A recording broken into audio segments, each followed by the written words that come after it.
Good evening, everybody. And for those of you that are arriving now, know that there are some open seats down here on this side near the front. So I am so pleased to welcome you all this evening. Thank you for coming out. I'm Jane Winchell, the Sarah Fraser Robbins Director of the Dottie Brown Art and Nature Center here at PEM, Curator of Natural History, and the Vice President for ECOC. For life. And welcome to our first program that's co-hosted between PEM and ECOC for this season, Protecting North America's Bird Nursery. I hope you enjoyed the special after-hours opportunity to visit the Knowing Nature Stories of the Boreal Forest exhibition. If you didn't get a chance tonight, don't worry, the show is here until September of next year. There are a number of people who keep thinking that it's closing at the end of this month, but it's next year at the end of September. And Jeff Wells, who is tonight's speaker, served as an advisor on that exhibition. So we're especially delighted to have him here to speak on the topic. And a leading boreal bird authority and champion for the boreal forest, who was last here, we realized this evening, in 2007 to talk about the boreal. So he is well steeped in this topic, and I'm really honored to introduce you tonight, Jeff.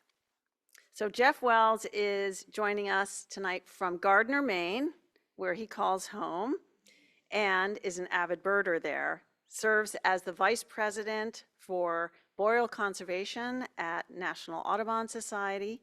He did his undergraduate work at the University of Maine in Farmington and went on to earn both his master's and his PhD in ecology and evolutionary biology at Cornell, followed by a stint at Cornell Lab of Ornithology as a senior conservation scientist. Before his time at National Audubon, Jeff led science and policy for the Boreal Songbird Initiative and the International Boreal Conservation Campaign, where he researched and published reports, science, and policy briefs, and academic publications to educate the public and policymakers about boreal conservation needs.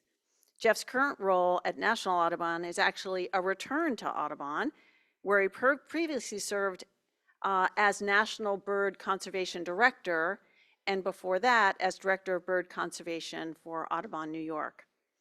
As Vice President for Boreal Conservation, Jeff leads National Audubon's efforts on using applied science and strategic communications to leverage public support for Indigenous-led conservation in Canada, including protected and conserved areas, which are called IPCAs, and Indigenous Guardian programs.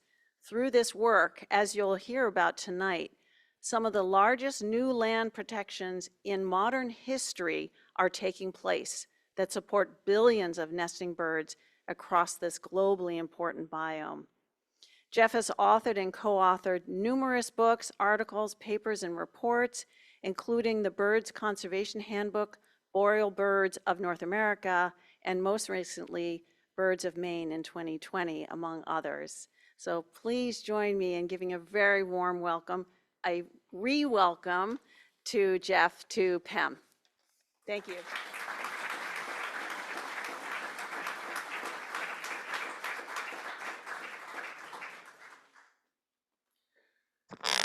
Well, it is a great pleasure to be among a bunch of bird heads, as one of my friends at Cornell used to say. There's not that many gatherings of people where you do things like ask for, what are the recent sightings, if you think of other community institutions that, get together. This is a pretty special community to be with. And these trying times we're at, just to be with like-minded people is particularly special. So thank you so much. And I know I just met, I don't remember your name, but I did get to meet, there was at least one person who was here in 2007. I don't know if there's more than one, but thanks for coming again, despite that. I have had a change of title. I haven't had a chance to tell Janie about this yet, but if you see up here, it says Vice President Canada Programs. We're expanding a little bit, and I'll just give you a little bit of info about that at the end of the talk here, but we're trying to do a little bit more beyond the boreal, because there's some other huge conservation efforts that are taking place in the Arctic and marine spaces. And the Arctic spaces, hearing about all the shorebirds coming through, are particularly relevant to some of the interests many of you guys, I think, have.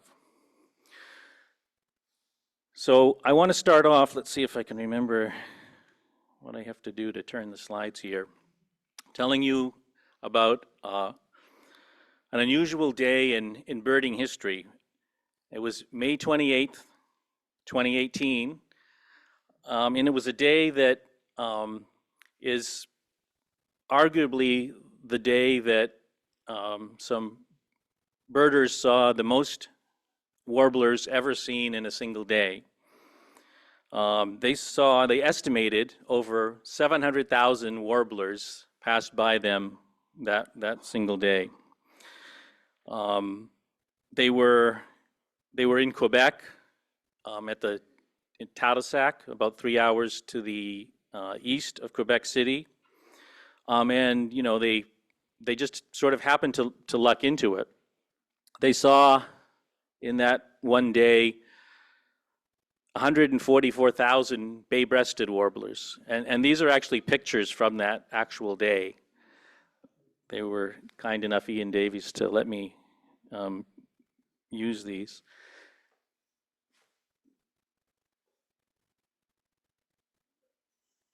Let's see, I got to remember which place I have to point this at. They saw an estimated 29,000 Blackburnian warblers that day, and an estimated 108,000 Cape May warblers. And we can talk, offline about how the heck you count that many warblers. That's another whole thing. And they were smart enough to be thinking about ways to do that, because not everybody would think about how the heck to count that many warblers that are passing by you, but they were thinking about it. And while they were lucky enough to be in the right place at the right time to document this abundance, the fact that it was possible at all to have 700,000 warblers in one place at one time is because of the special place they were migrating towards, the boreal forest. What many of you got to see more about in the exhibit. What we like to sometimes call North America's bird nursery. The boreal forest are one of the largest forest ecosystems left on Earth, stretching kind of like a green curtain from Alaska across to Newfoundland and Labrador, between the tundra, the Arctic tundra, and the prairies in the west, and the temperate forest in the east. It's a special place. One of the reasons it's particularly special is because of the changes in the world's forests since industrial times.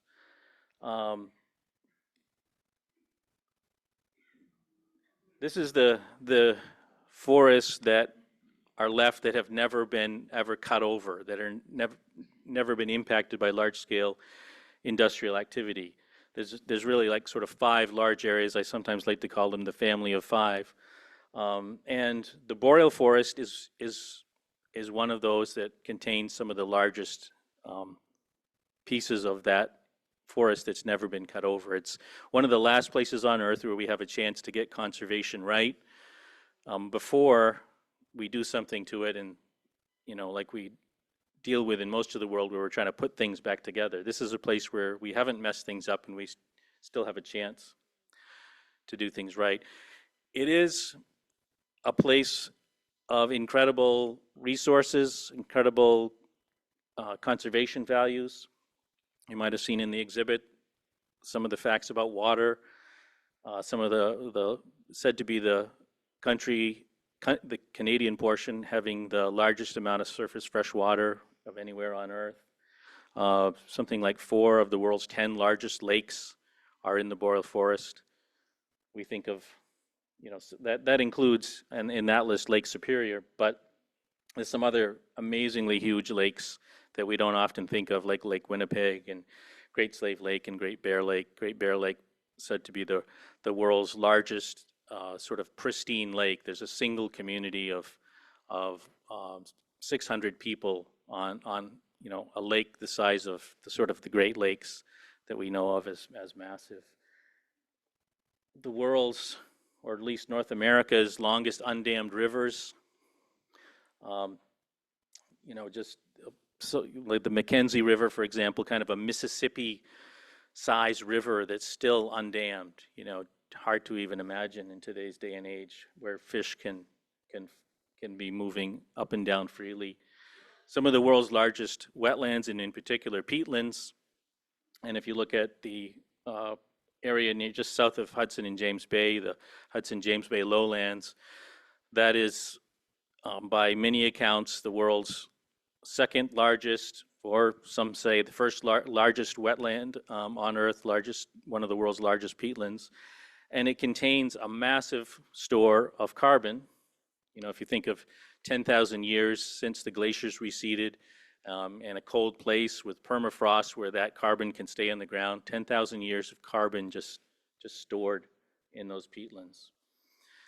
That means that over the whole boreal forest, there's more than 200 billion tons of carbon in storage, which is equivalent to at least 26 years. Of course, every year when you do this calculation, it changes a bit depending on the world's annual emissions, but a lot of the world's annual emissions within that carbon. And I know the fires are another part of that issue, although most of the carbon we're talking about is underground, not the carbon that's burned up in the fires. There's some other interesting features of the boreal that make it globally important. The water that flows north into the Arctic, is the fresh water especially, is part of moving that great mid-latitude conveyor belt some of you may know about, in the whole global climate story, that keeps that slow-moving conveyor belt going, that drives so much of the entire global climate cycle. It fuels so much of the marine productivity around the world.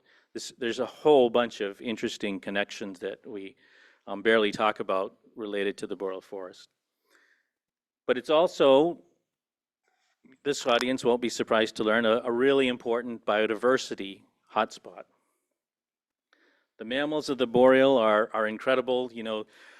Where here in the US we've lost or are kind of fighting over the last bits of wolves and grizzly bears and things like that, those are species that still exist in healthy populations. Wolverines, a lot of these ungulates like moose and caribou, and as a result of the intact nature of this forest, there are still some of the world's last great migrations, including of caribou in particular, that can move 500 or 1,000 miles going from the Arctic into the boreal forest in the winter and back again, for example. But also amazing fish migrations, fish that can go up rivers hundreds of miles and to spawn and then return out to the ocean. And of course, we all know about the great bird migrations that span the hemisphere.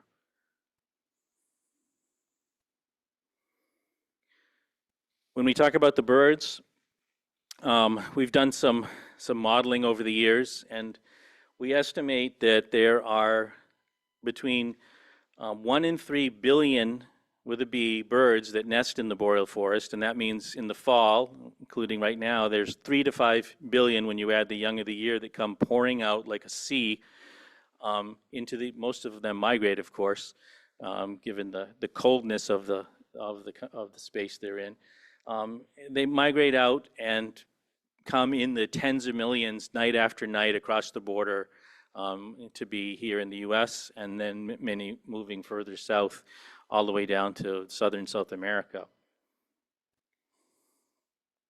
For birders, as you guys all well know, when we talk about boreal birds, there's kind of a tendency to, to say, oh, are you going up to look for boreal birds? And you're talking about going up to, maybe up in Maine, a few hours north from here, or Vermont, or New Hampshire to someplace, and you're looking for birds like the Canada jay, or the boreal chickadee, or the spruce grouse, or the black-backed woodpecker.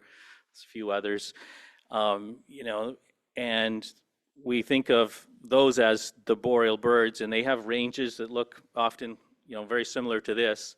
But for some reason, we forget that boreal birds are also birds like this one. Maybe we forget about that because they leave that boreal breeding range that we saw in the last picture, and they come down and spend the winter here, so we don't think of them as quite as special. But almost all the world's buffleheads, for example, nest just in the boreal forest. Yes, we're lucky enough that they start coming down now or in October, and bless us with their presence. Redneck grebes, similarly, bird that almost entirely breeds just within that boreal forest region, but comes down and spends the winter on our coasts. And of course, in New England, we get an awful lot of them. And it's not just those birds. The birds that rely on the boreal are from all sorts of families, from sparrows, like this junco up here in the left, to the waterfowl, scoters and scaup, and so many warblers.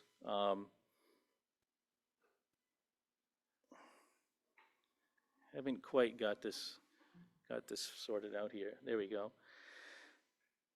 Woodpeckers, the migratory woodpeckers, like sapsuckers and flickers, of course, in particular, and lots of shorebirds. There's certain shorebirds like yellowlegs and short-billed dowitchers that breed almost entirely within the boreal forest wetlands.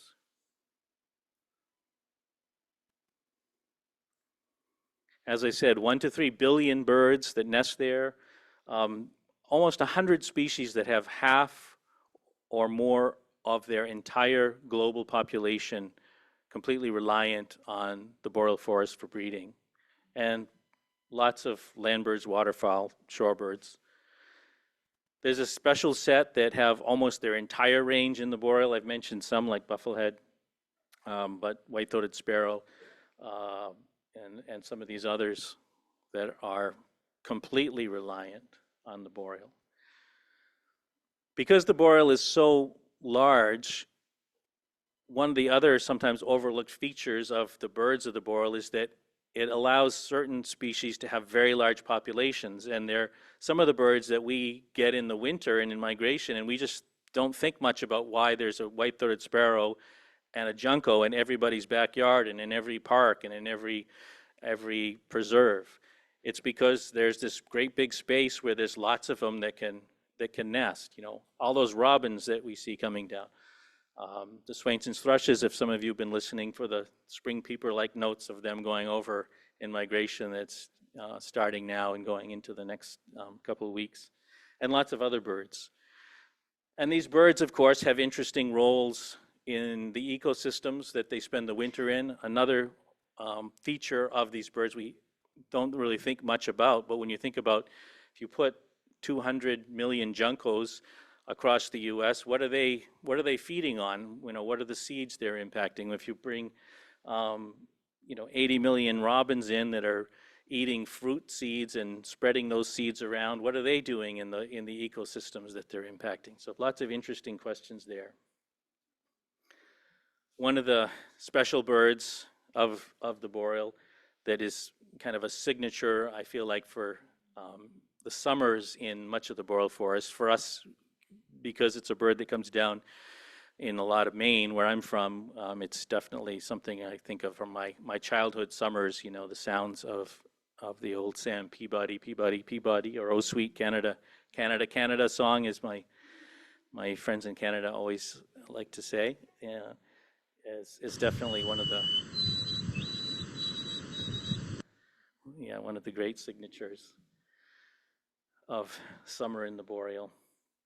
Now, I don't know if this is working, but um, this is I just switched this over from another slideshow, and I think that the the movement part of it isn't working now. But the this is an eBird map showing the distribution of white-throated sparrows in the winter. And if you ever get on eBird yourself and play around with this, you'll see this entire population. You can just watch it as it migrates north and moves to the summer breeding range in the boreal. And it's impressive just to see how, this bird spread over this whole boreal range then comes down and becomes the common winter bird of so much of the eastern United States. It's just an impressive show of that connection and why we should be caring about this place to our north.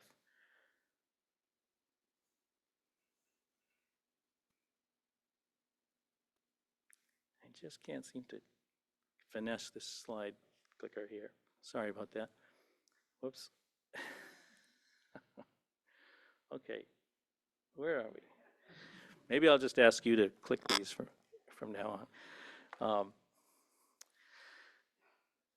Another one of the very amazing boreal birds that is part of the stories of the boreal forest is the blackpoll warbler.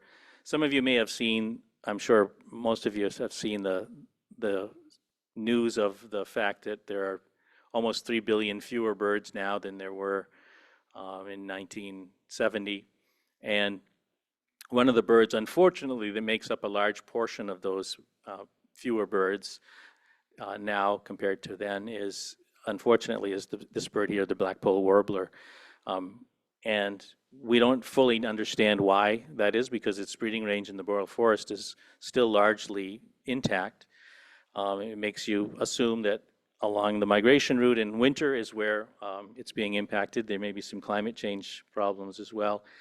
But studies that have looked at their migration have documented this amazing fall migration, which includes birds going all the way from Alaska, and instead of going straight south, they move across the continent all the way to New England and the Maritimes before striking out for a multi-day nonstop journey, a bird the size smaller than your fist, to get to the northern shores of South America for the winter.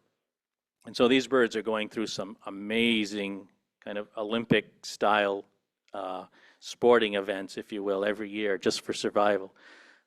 And they do it year after year. And some of them, not all of them do that, that full sort of 3 or 4 days without stopping, but there's a lot of them that do, and you can just imagine flying out, especially a young bird they're not going with their parents, they're just something in their heads telling them take off and go off, and they, starting off at night and just keep flying out over that trackless ocean. No place to stop, and you just got to keep going and going and going for days and days and days, and somehow they make it all the way to South America where they can spend the winter. It's an amazing migration story. Okay, next slide. The connections to the tropics and to Central and South America for boreal birds are pretty amazing. That's one example of the blackpoll warbler. But if you just look at where the species are concentrated, this is of songbirds.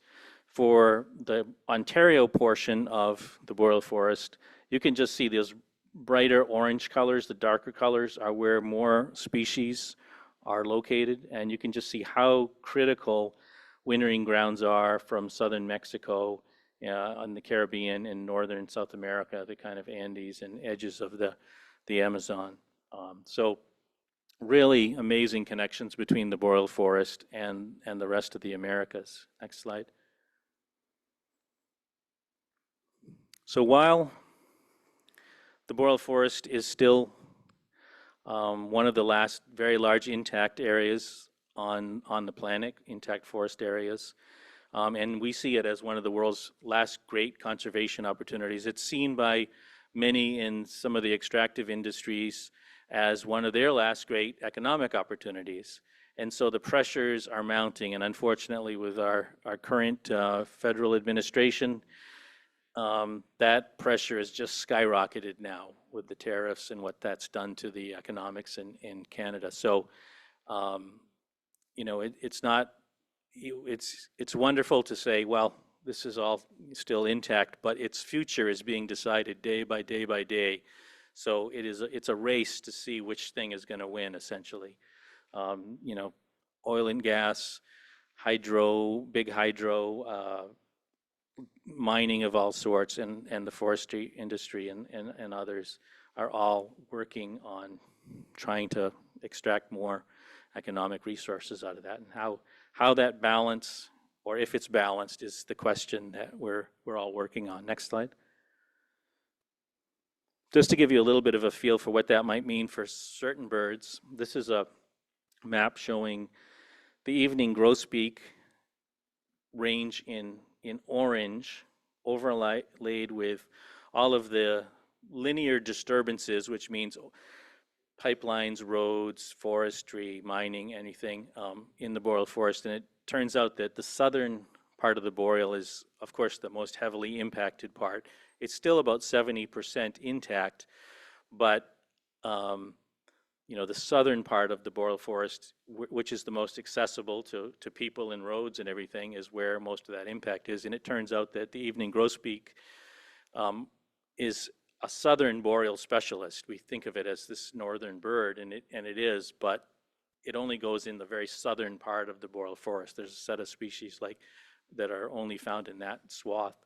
And of course, it's a bird that's declined by 70, 80% in the last 30 or 40 years.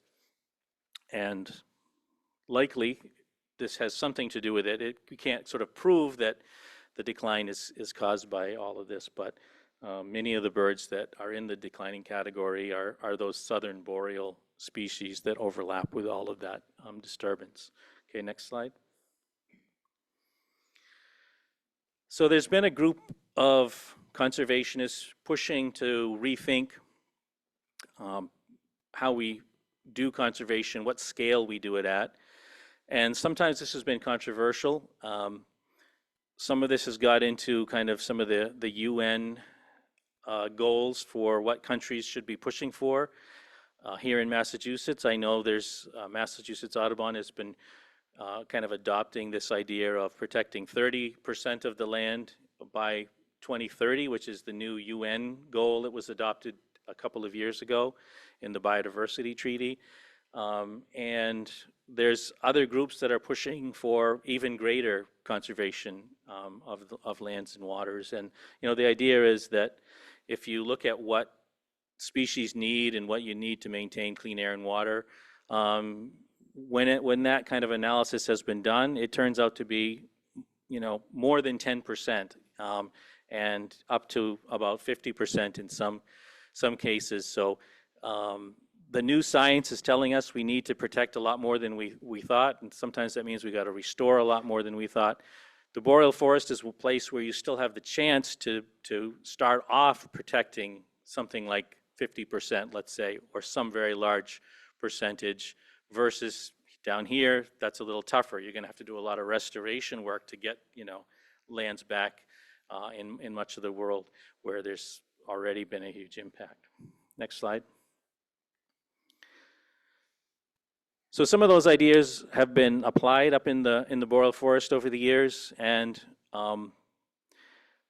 the groups that have taken the biggest leap forward in achieving some of those kinds of goals are indigenous organizations and indigenous governments.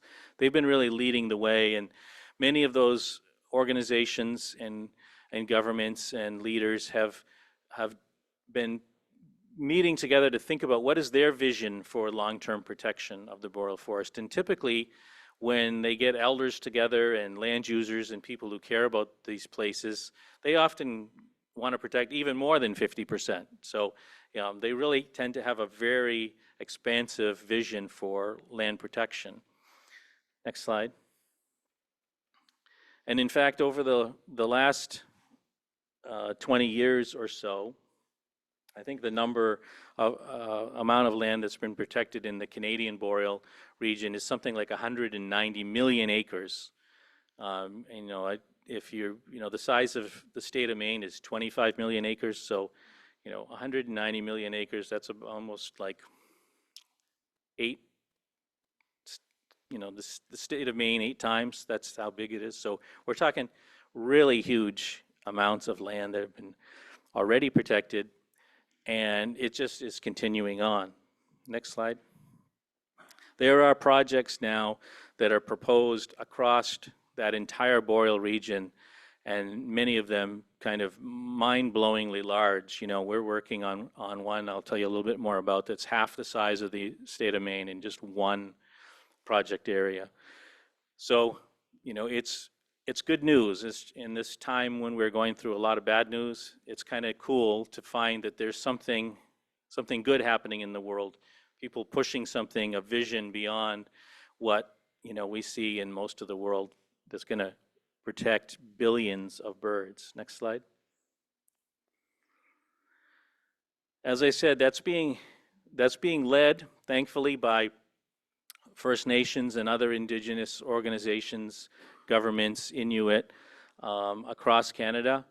And it's just been amazing to start being kind of a follower of that work. One of the things that's critical we find in doing this sort of work is we have to walk alongside Indigenous colleagues, allies, hopefully partners at some point, and ask them what it is that we can do to be helpful. We can't be in the lead. We have to be learning, going in with deference and humility, and sort of figuring out how we can be a value added to their work, but not get in the way of what they're trying to accomplish. Next slide. So,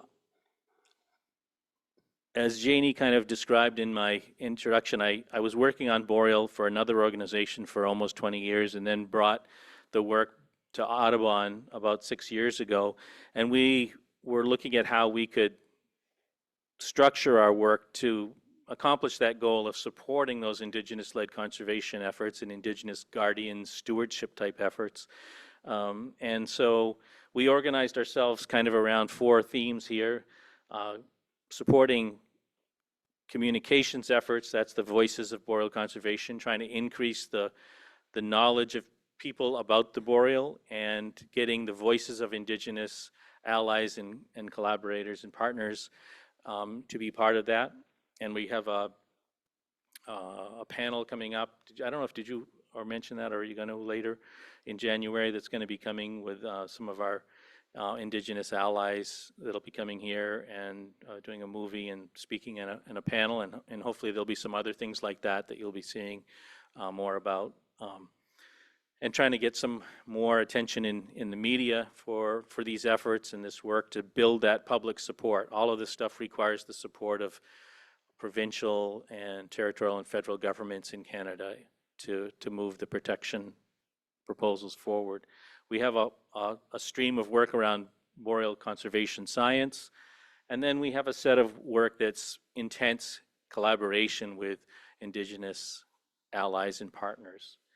And at some point, we hope to help them build part of their green economies for the future around birding ecotourism, and thinking about that, because it's wonderful to protect areas, but if nobody's got a job, and the mining company's saying, hey, if you protect this, you won't have a job, that's a tough situation. So you got to find ways to actually provide jobs in the green economy for people, to make it a realistic option for them to consider. Most of these communities are very impoverished, sometimes in third world conditions, and so they have to think seriously about these kinds of commitments around conservation and what it means for their kids and grandkids in the future. So it's a serious part of solving some of the solutions and conservation opportunities. Okay, next slide. We're engaged in our program at Audubon with about 20 different of these indigenous protected area proposals. And I'm not going to go through all of them here, but just you can see they go sort of coast to coast, and some of them are incredibly large, and some of them, the ones that look small are just a few million acres, So, but there's not really much that's beyond anything less than 1 million acres. So they just kind of go up from there. But they're amazing. Next slide. And we track them all through a series of steps. It's like, if you work with a land trust down here or with a wildlife refuge or any kind of protection work, it takes years. It's a long slog. It's the same up there. It takes years and years, and we track them through we have we've added a 10th step on that staircase because we realized we'd left, when we actually looked at the realities of it, we had to add a 10th step. But we have this 10-step process that we track all of these through, and we're always trying to push them up those steps and find ways to get them closer to that completion. And we just sort of track that throughout the year. Next slide. What does that work look like in real life? Well, that's, all sorts of things. We have people, myself and some of my team, flying up to remote communities, sometimes in the winter, sleeping on the floors of, the community gym to give a presentation about birds, being out in the summer, putting up Motus towers, if some of you know what those are, for tracking birds, and, having polar bears swimming by, and going to big UN events and speaking. Next slide. Putting out scientific equipment. There was actually a picture from the opening of this boreal exhibit at another museum a year or so ago. It's doing all of those things. It's sometimes going out in the field. This is at Hog Island, if any of you know, and on the right in Maine, not too far from Monhegan. I heard someone talking about another of my favorite places in Maine, Monhegan Island, where we've brought indigenous allies to be part of knowledge sharing and learning about birds and seabirds. Next slide. We've done science around what birds are special in certain places, whether it's using automated recording units or other means to do that, doing presentations, again, at UN events to highlight this work in front of government leaders. Next slide.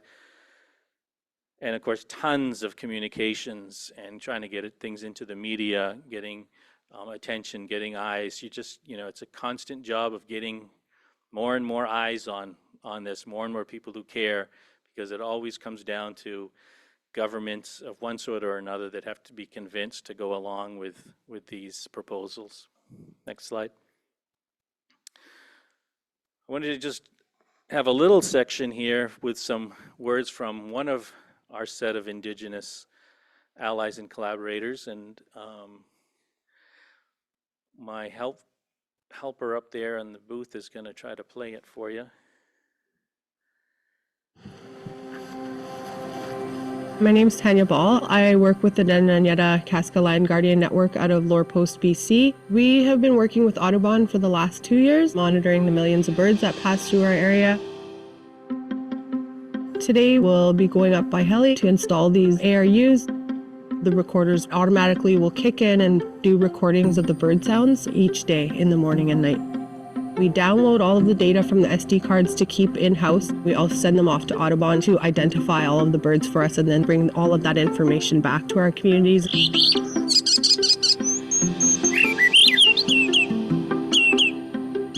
One of the birds that come through the area is the lesser yellowlegs. Some of them will nest here, the rest will go on to the Arctic. It's just unbelievable when you think about how far they move. And this will be our 3rd year of collecting data with the ARUs that we deploy. Working with Audubon has been great. It's brought a lot of different information into our Guardian program. Going through that very closely and understanding each bird that is passing through here and nesting, I think, is really important. And then we can pick up if there's threatened species on that list as well. We're working towards having areas protected here. It's a very pristine area, so we want to keep it that way. Understanding how it affects birds from all over the world is just absolutely amazing. Everything's connected.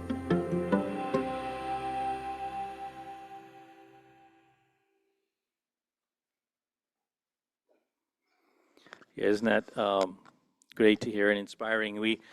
By the way, we have a bunch of different videos on our Audubon, National Audubon Boreal site if you want to see some other short videos and hear some of the voices of Indigenous partners. You can go to the next slide.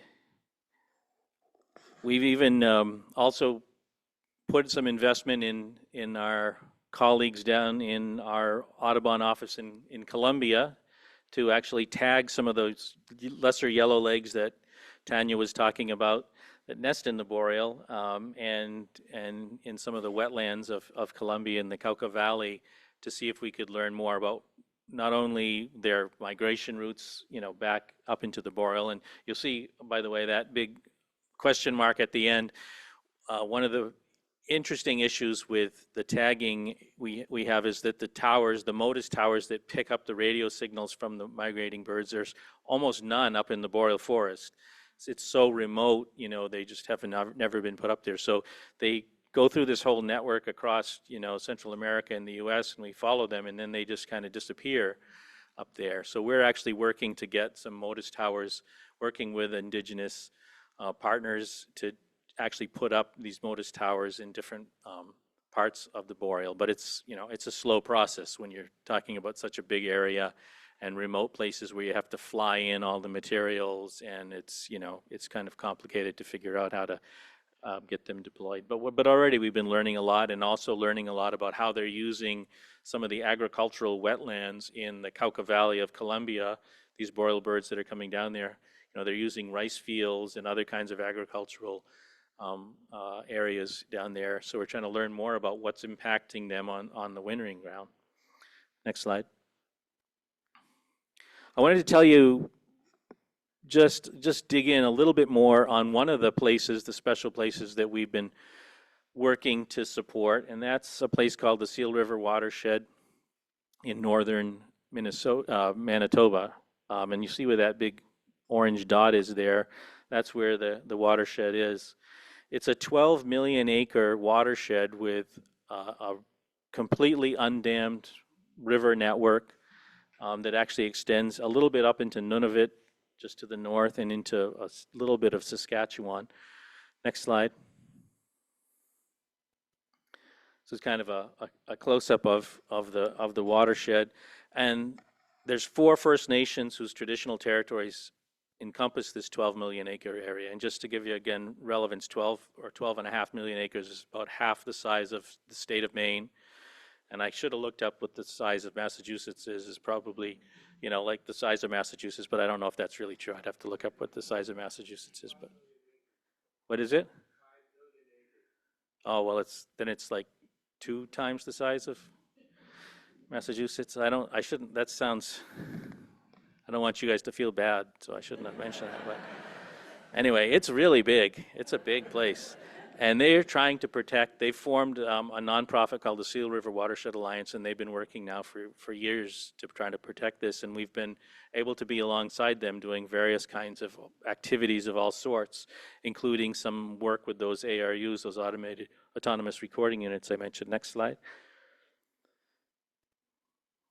For those of you who aren't familiar with those ARUs, as they're called, they're just a little unit that there's several different kinds of them, and we often use these are ones that Cornell makes.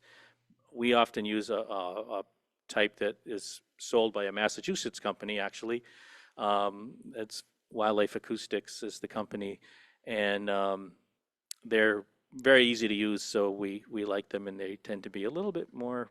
The prices, they have good prices, put it that way, so we can get more of them. But in any case, there's a number of different manufacturers of these things, and they basically are set so they have a microphone on them, and they're programmed so you can have them turn on and off and record whenever you want. And so we can send a bunch of these up to be programmed to record for 2 hours each morning around dawn, and 2 hours each night around nightfall. And we send them up to the Indigenous partners who can take them out into these remote places. They have the ability to do that, whether that's by boat in the summer or by snowmobile in the winter, where you can take them out, put them up, and then pick them up the next winter. You can leave them out for long periods of time. They have a little SD card in them. Next slide. And we send them up, and this is some of the folks who are getting them and then deploying them. Next slide. Up in the Seal River watershed over the last few years, and you map out exactly where they are on the land here. Next slide.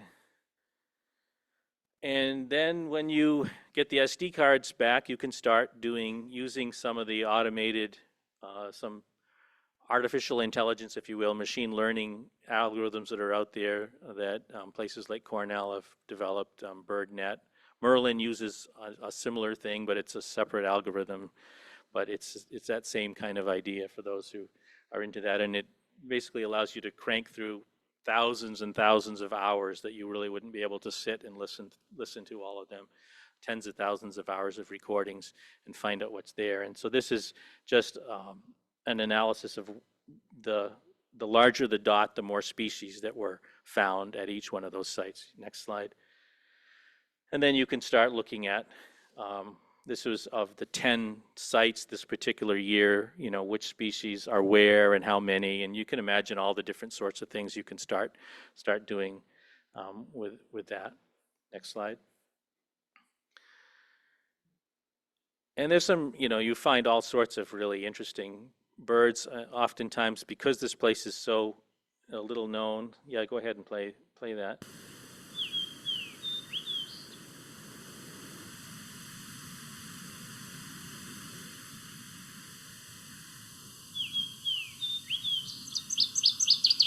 Water thrush that had to get in there too. And so this is something showing like the call counts for fox sparrow, which recorders they are at, and over time you can start to see the kinds of information you can get. You can go to the next slide. Sometimes with these, because it's so remote, you're finding out a lot about where the range limits are, because there's just not very few people who've ever been up there to count the birds, and there's huge information gaps. So oftentimes we're getting new information from really remote areas that very few people have visited. Similarly, this is, from this one year with black poles, and you can kind of see this one particular spot had a lot of black poles and none in the others. But again, this is kind of preliminary, and you can imagine, all of you can think of all the different kinds of analyses you could probably do from this.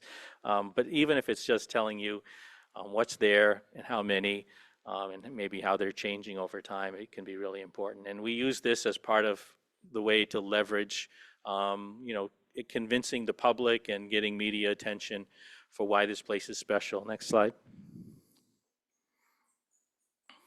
Yeah, that's a good one. I like that. The squeaky brakes that we all hear in late May. That's the black, if you don't know, the blackpoll warbler song. I mentioned that we're trying to expand our work. National Audubon has really recognized that, especially with the startling news of the 300 million bird loss over the last 40 or 50 years, there's a recognition that we're not doing enough. The conservation community has not been able to step up enough, and we need to step up to another level. And Audubon has decided in a new strategic plan called the Flight Plan to try to take on that challenge, to go to a whole nother level, and to try to really be more hemispheric in our work, expanding our work in the US, yes, but also to really think more hemispherically. It's the only way we're going to have a chance of affecting the biodiversity loss challenges and the loss of birds. And along with a whole extension of work in Latin America that I won't talk about, but it's very exciting. There's a plan to extend our work from the boreal, and like I've said, there's a huge amount of great opportunity in the boreal forest biome that we're trying to take advantage of, but we want to expand to do similar work in the Arctic and marine realms, and we've done some of this work to figure out what are some of the priority areas based on the birds that are in these spaces. And you can see those blue areas are the places we could expand to when we hope to.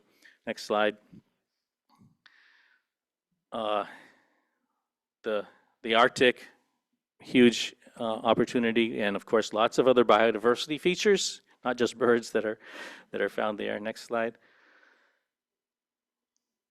And some of our, I think birders' favorite birds, that some of which are rarities down here, but others that are regular features of our migration in winter.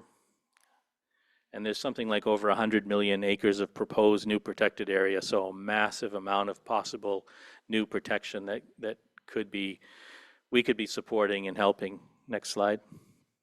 And similarly on the marine side, there's something like 100 million plus acres of proposed new marine conservation areas that are kind of waiting to be moved forward with assistance from NGOs and others. So we really see this as a great opportunity to really step up to the challenge. Next slide, I mean.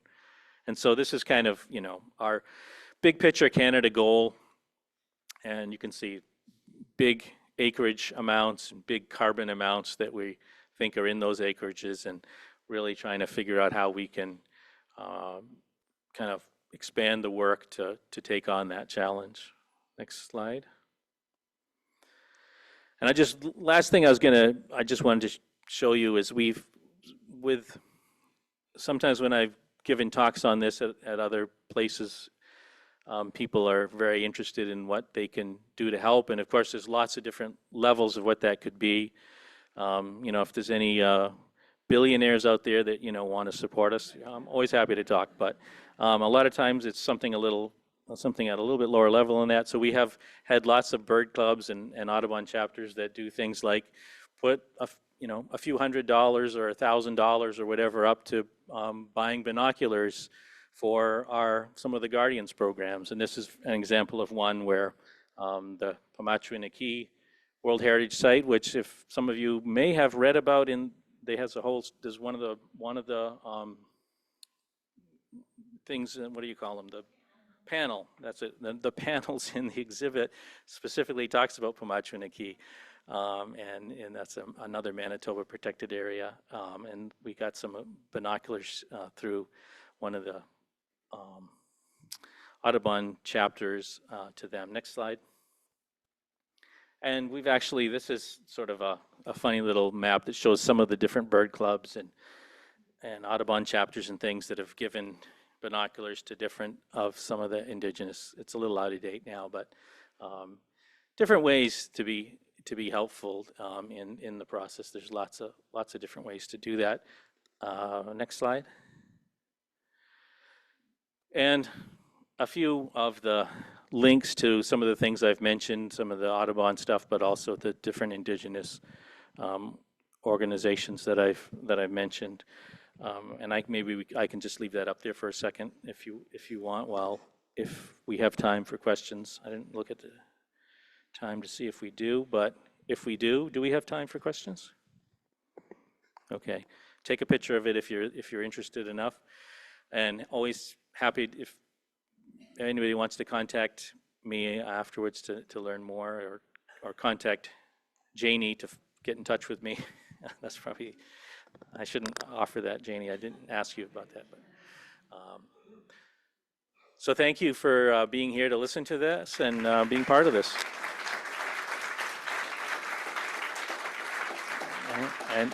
And I hope that if you get a chance, if you haven't been to the exhibit, you will, and also watch for these other events there's a whole lot of events that are connected to the exhibit of all sorts, including that one I mentioned in January, but I know there's a whole bunch of others. Right.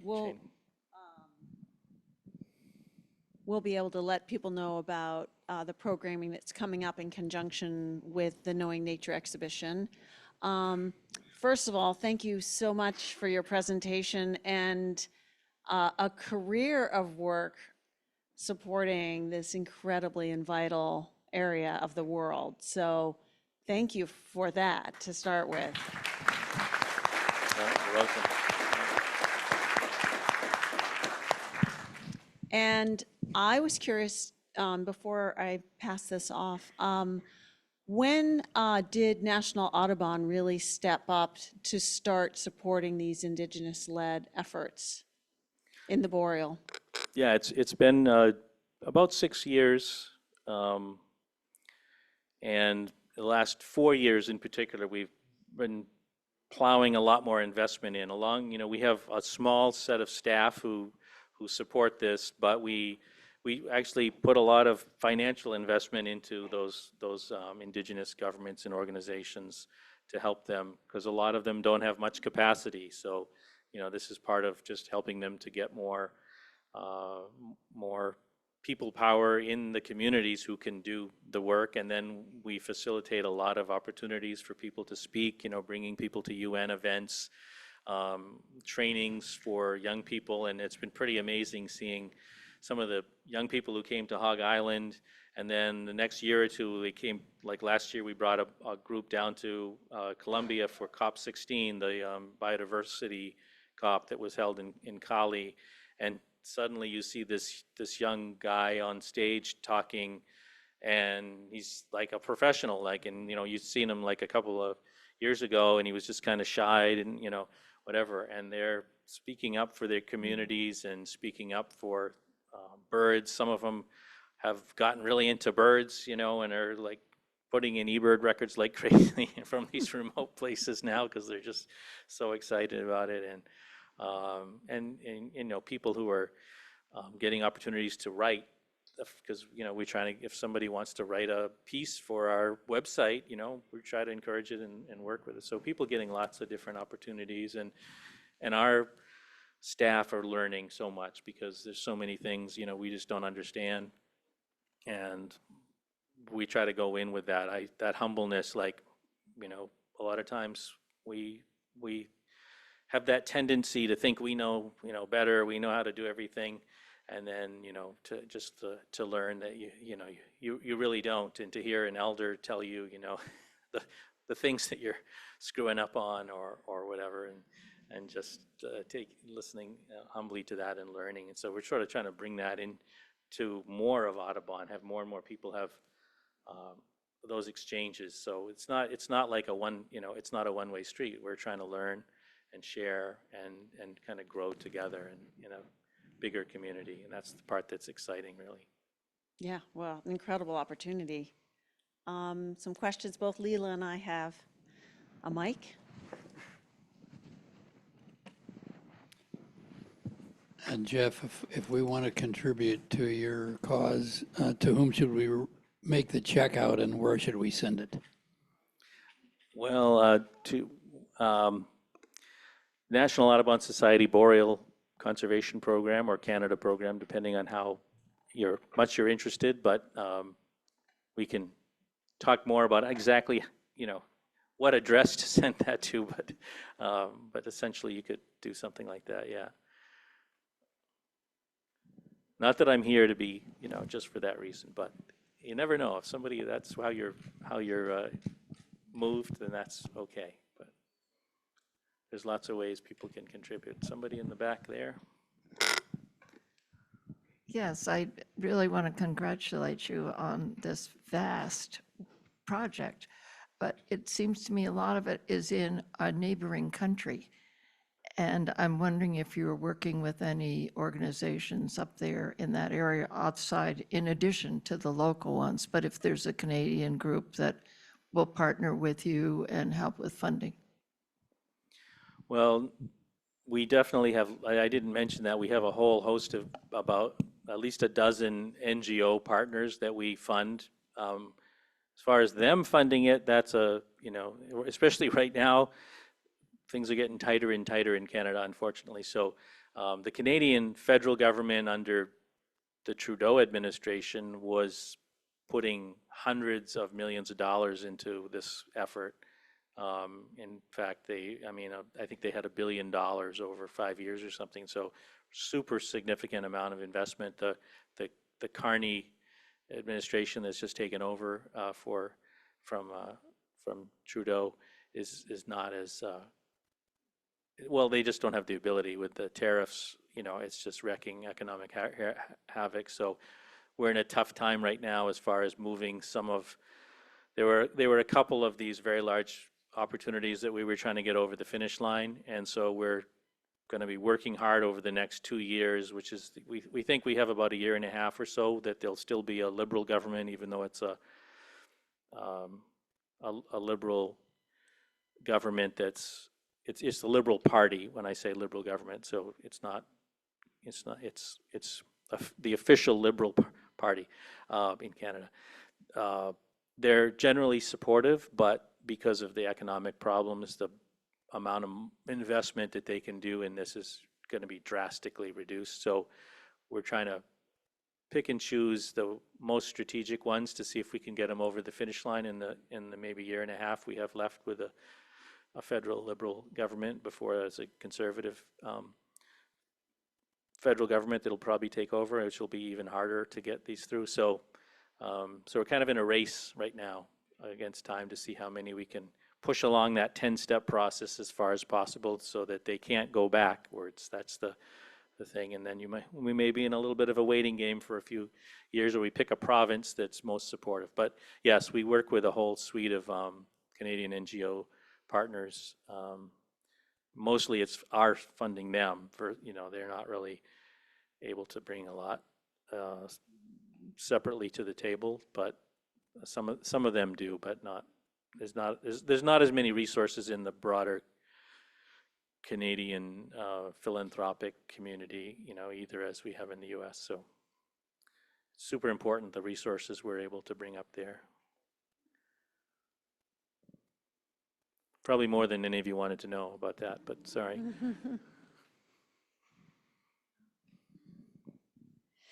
I'm actually very pleased to hear that there's some progress being made. I know that recently, I believe the US government has decided to stop counting number of birds.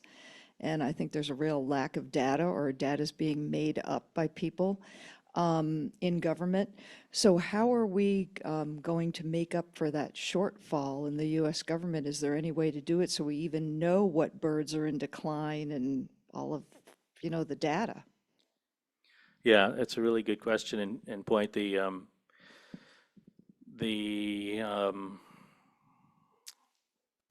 current administration, federal administration, has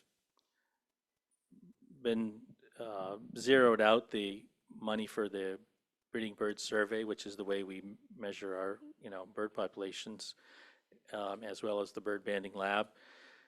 There's other ways to fund those, and we're trying. Our Audubon policy office in DC is working really hard with other partners, other NGO partners, to try to find a way to get congressional appropriations for those offices.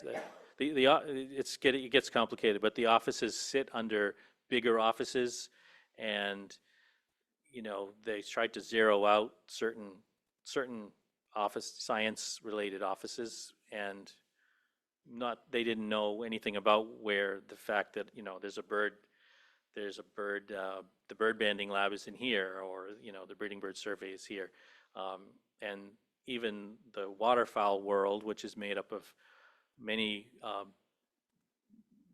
conservatives that often have a stronger voice in a Republican administration, have been our friends at Ducks Unlimited, for example, have been very upset about all this as well, and they're partnering with us to try to get congressional appropriations to make sure those things don't disappear. We just had a big meeting in Montreal with our Canadian partners to talk about, if worse came to worse, is there a way we could move all that to be run out of the Canadian federal government? So lots of discussions on how to deal with this, and it's a tough time, but there's a lot of people trying hard and finding solutions and partners of all sorts to get around it. I would say not all hope is lost at all. If there's a feeling like there's a good chance that we might be able to save those still, but it's a lot of work. Yeah. Leela, were there any questions online or? Okay, it's a quiet group out there in the virtual space. Maybe one other question? Jeff, what's the health of the boreal forest like? Is there been any indications from the warming of the climate that sort of a cold area habitat is changing? Things like spruce budworm and all. How is this stuff being affected? Well, yeah, across the boreal is vast, of course, and there's all kinds of, sometimes we talk about it as if it's one thing, but it's got all sorts of different habitats and species and east to west differences, north to south and so forth. But climate change in particular, of course, is like the thing that's having the biggest impact, whether it's the fires, which we all know, some of the largest ever that have ever been recorded. I still like to say that, we hear about 10, 20 million acres, 30 million acres burned. I mean, it's mind-blowing, but it is a 1.5 billion acre biome. So, sometimes people say, the whole thing's gone, we might as well give up. I say, well, that's still actually only a fairly small percentage of the whole thing. Just remember that. Not to say these aren't a problem. Fires, sometimes the fires we're seeing are causing actually, along with drought and other things, the habitat to change. So they move from like a sort of a thicker spruce or pine spruce forest to more of like a parkland, more open land, or sort of more grassland-like changes. Other places where in the west, especially, the bark beetles and stuff are expanding quickly. So there's a ton of changes. The permafrost is unfortunately, starting to melt in lots of places, and a lot of our indigenous allies are noticing these things, talking about them. It's affecting their life, like a lot of these, so many of the communities that we work with are fly-in communities, but they have ice roads in the winter, and that's when you bring in all the big supplies and truckloads of food and everything like that. And the ice roads are not, are either they're not able to run them, or they're very short duration. So that causes economic issues.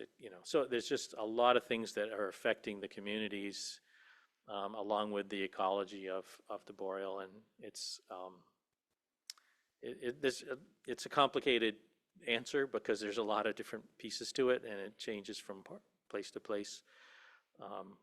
There's lots of people studying it too, so the information, there's a lot of good information out there, and I think for us, we still feel like with all the changes that are happening, there's still these sort of biggest, largest intact areas, and sort of if you're thinking about conservation of birds or animals, having a big space where they can make more of themselves, where they can breed and where they can move around, including when there's climate impacts, where there's, the space to be resilient. If you think of when you start cutting things up into smaller pieces and little chunks of habitat with roads in the way and whatever, when species have to try to change because of climate impacts and these other things, it makes it that much harder. So protecting big swaths of habitat is still kind of the best solution for all of these impacts. All right, well, that's a great note to end on. Thank you so much, Jeff, again, for all your work and the time tonight. Thank you all.